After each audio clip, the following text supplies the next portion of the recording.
Colossiens, chapitre 1 à partir du verset 24 jusqu'au chapitre 2, verset 23. Je me réjouis maintenant dans mes souffrances pour vous, et je supplée dans ma vie à ceux qui manquent aux peines infligées à Christ pour son corps, c'est-à-dire l'Église. C'est d'elle que je suis devenu le serviteur, conformément à la charge que Dieu m'a confiée pour vous.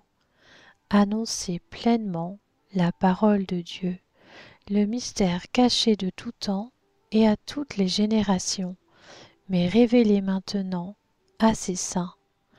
En effet, Dieu a voulu leur faire connaître la glorieuse richesse de ce mystère parmi les non-juifs, c'est-à-dire Christ en vous, l'espérance de la gloire.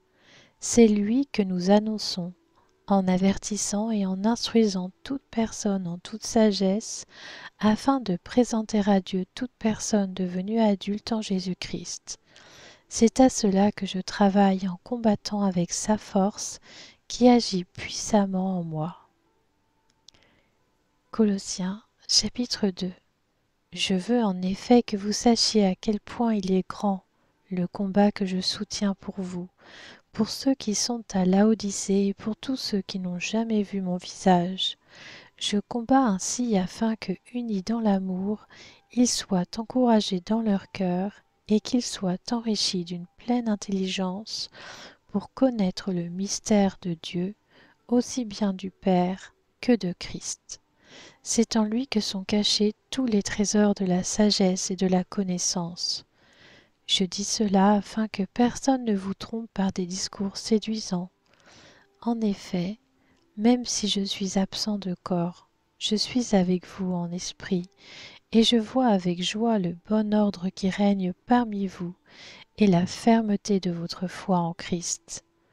Ainsi donc, tout comme vous avez accueilli le Seigneur Jésus-Christ, marchez en lui, soyez enracinés et fondés en lui, affermis dans la foi telle qu'elle vous a été enseignée, et soyez-en riches en exprimant votre reconnaissance à Dieu. Faites attention, que personne ne vous prenne au piège par la philosophie, par des tromperies sans fondement qui s'appuient sur la tradition des hommes, sur les principes élémentaires qui régissent le monde, et non sur Christ. En effet, c'est en lui qu'habite corporellement toute la plénitude de la divinité. Vous avez tout pleinement en lui, qui est le chef de toute domination et de toute autorité. C'est en lui aussi que vous avez été circoncis d'une circoncision qui n'est pas faite par la main de l'homme, mais de la circoncision de Christ, qui consiste à vous dépouiller du corps de votre nature pécheresse. Vous avez en effet été ensevelis avec lui par le baptême, et vous êtes aussi ressuscités en lui et avec lui, par la foi en la puissance du Dieu qui l'a ressuscité. Vous qui étiez morts en raison de vos fautes et de l'incirconcision de votre corps, il vous a rendus à la vie avec lui.